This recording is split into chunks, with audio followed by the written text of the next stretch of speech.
नमस्कार साथियों। हम सबको ये बात पता है कि जब भी किसी भी अच्छी कंपनी के अंदर, किसी भी अच्छे स्टॉक के अंदर यहाँ पर गिरावट होती है तो खरीदारी का एक काफ़ी ज़्यादा अच्छा मौका यहाँ पर बन जाता है। और यही सेम चीज़ हुई है एक स्टॉक के साथ में। ये जो स्टॉक है वो पिछले हफ्ते 10 दिनों के अंदर 25% जितना गिर चुका है। और ये स्टॉक भी ऐसा वैसा स्टॉक नहीं है, पिछले 2-3 सालों के अंदर ये एक बहुत ही बड़ा मल्टीबैगर स्टॉक साबित हुआ है। आज से 2-3 साल पहले इसके स्टॉक प्राइस जो थी वो सिर्फ 35 रुपीज़ की थी और आज इस स्टॉक की प्राइस जो है वो 350 रुपीज़ है। ये जो स्टॉक है ऑलमोस्ट 10 गुना हो चुका है पिछले 2 से 3 सालों के अंदर।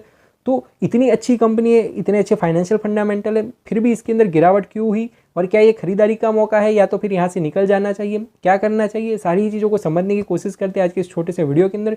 वीडियो काफ़ी ज़्यादा इंफॉर्मेटिव और इंपॉर्टेंट है, तो वीडियो के अंदर एंड तक बने रहें। दोस्तों स्टॉक का नाम है यहाँ पर डी देव प्लास्टिक इंडस्ट्रीज लिमिटेड। इस स्टॉक के अंदर आज के दिन 10% की गिरावट के साथ में लोअर सर्किट लगी है। वहीं कल भी स्टॉक के अंदर भारी भरकम गिरावट यहाँ पर हुई थी। तो इसके पीछे की रीज़न क्या है इसे भी समझने की कोशिश करते हैं। सबसे पहले मैं आप लोगों को ले जाना चाहता हूँ इसके चार्ट के ऊपर। आप देख सकते हो कि भी कल और आज के दिन के अंदर यहाँ पर कुछ 16% की गिरावट हुई है, प्लस 5-6 दिन पहले इसने अपना 450 रुपीज़ का एक हाई बनाया था, तो वहाँ से हमें कुछ यहाँ पर 24-25% की गिरावट देखने को मिल रही है। तो आप देख सकते हो कि जो स्टॉक है वो काफ़ी ज़्यादा यहाँ पर गिर चुका है एंड आज की तारीख के अंदर कुछ 300 रुपीज़ का इन लोगों का एक सपोर्ट प्राइस यहाँ पर बन रहा है। अब बात करते हैं यहाँ पर कंपनी की थोड़ी बहुत और डिटेल के अंदर। तो आप देख सकते हो कि पिछले 1 साल के अंदर इसने 75% के रिटर्न लाकर दिए हैं। वहीं पिछले 5 सालों के अंदर कंपनी ने ऑलमोस्ट 900% के रिटर्न लाकर दिए हैं और वो भी यहाँ पर जुलाई 2022 से यहाँ पर आप मानकर चल सकते हैं पिछले 2 सालों के अंदर ही इसने 900% जितने रिटर्न लाकर दिए हैं। इन लोगों का जो बिजनेस है वो कमोडिटी केमिकल्स का है एंड 3,500 से 4,000 करोड़ के मार्केट कैप के साथ में एक बहुत ही छोटी सी स्मॉल कैप कंपनी है। अगर हम लोग बात करें इन लोगों के वैल्यूएशन की तो 21 के पी रेशो के साथ में कंपनी हमें काफ़ी ज़्यादा फेयर वैल्यूएशन के ऊपर देखने को मिल रही है, तो ये भी अच्छी चीज़ यहाँ पर हो जाती है। अब मैं आपको स्क्रीनर के ऊपर ले जाकर थोड़ी बहुत और डिटेल के अंदर इन्फॉर्मेशन देता हूँ। ये जो कंपनी है वो यहाँ पर प्लास्टिक के कंपाउंड्स वगैरह की मैन्युफैक्चरिंग करती है और ये लोग जो भी प्रोडक्ट्स बनाते हैं उनकी ढेर सारी अलग अलग इंडस्ट्रीज़ के अंदर अलग अलग चीज़ों के अंदर इनके प्रोडक्ट्स का इस्तेमाल होता है। मोटे तौर पर अगर हम लोग समझने जाए तो भाई ये लोग प्लास्टिक से अलग अलग चीज़ें यहाँ पर बनाते हैं। आज की तारीख के अंदर कुछ 3500 करोड़ की मार्केट कैप है। इस स्टॉक ने अपना यहाँ पर जो 52 वीक हाई है वो 458 रुपीज़ का बनाया था। आज की तारीख के अंदर हमें कुछ 19 का पी रेशियो देखने को मिल रहा है। अब अगर हम लोग बात करें इन लोगों के डिविडेंड यील्ड की, वो नेग्लिजिबल है। अगर बात कीजिए आरओई और आरओसीई की तो दोनों ही रेशियो हमें काफ़ी ज़्यादा अच्छे देखने को मिल रहे हैं। यहाँ पर जो आरओसीई है वो 41.9% का है, वही जो आरओई है वो 31% का है।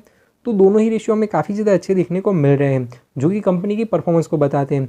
वहीं अगर बात की जाए इंटरेस्ट कवरेज रेशियो की और करंट रेशियो की तो ये दोनों ही रेशियो भी हमें काफ़ी ज़्यादा अच्छे देखने को मिल रहे हैं। वहीं अगर बात की जाए डेट की तो सिर्फ और सिर्फ 66 करोड़ का डेट है, तो इतनी बड़ी मार्केट कैप और इतने बड़े प्रॉफिट्स के कंपेरेटिवली नेग्लिजिबल डेट है, तो कोई दिक्कत वाली बात यहाँ पर नहीं है।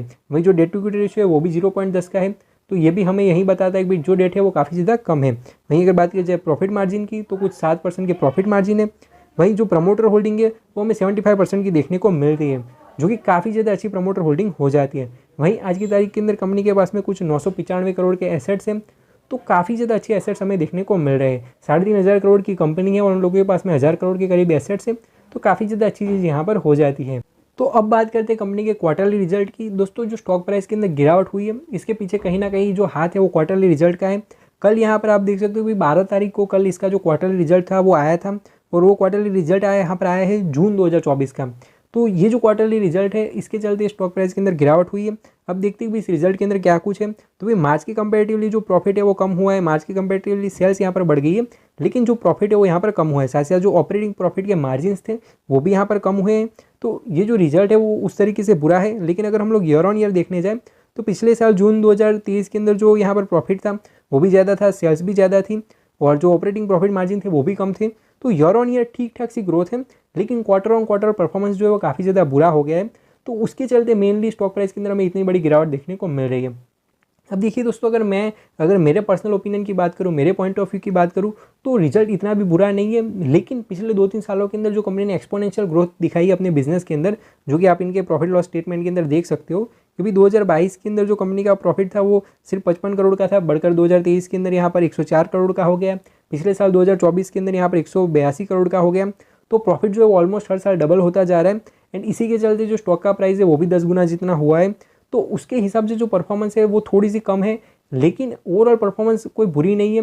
तो कोई ज़्यादा दिक्कत वाली बात यहाँ पर नहीं है। तो जो लॉन्ग टर्म इन्वेस्टर्स है उनको मैं क्लियरली बताना चाहता हूँ कि भाई कोई भी टेंशन वाली बात नहीं है, आप लोग इस स्टॉक को होल्ड करने के बारे में सोच सकते हो। लॉन्ग टर्म के अंदर ये सारी चीज़ें जो है वो कवर हो जाएगी और आपको अच्छे खासे रिटर्न्स भी देखने को मिल सकते हैं। अगर हम बात करें शेयर होल्डिंग पैटर्न की, तो आज की तारीख के अंदर प्रमोटर की होल्डिंग 74.97% है, जो कि वाकई में काफ़ी ज़्यादा अच्छी हो जाती है। प्लस प्रमोटर की जो होल्डिंग है वो कंसिस्टेंटली बढ़ती जा रही है, तो वो भी एक अच्छी चीज़ हमें देखने को मिल रही है। वही जो एफआईज और डीआईएस की प्रेजेंस है वो काफ़ी ज़्यादा कम है, लेकिन धीरे धीरे उनकी भी प्रेजेंस यहाँ पर बढ़ रही है, तो ये भी एक अच्छी चीज़ हमें देखने को मिल रही है। वही रिटेल निवेशकों के पास में कुछ 25% की होल्डिंग है। तो हम लोगों ने यहाँ पर डिटेल में एनालिसिस करा डी देव प्लास्टिक इंडस्ट्रीज लिमिटेड के शेयर का।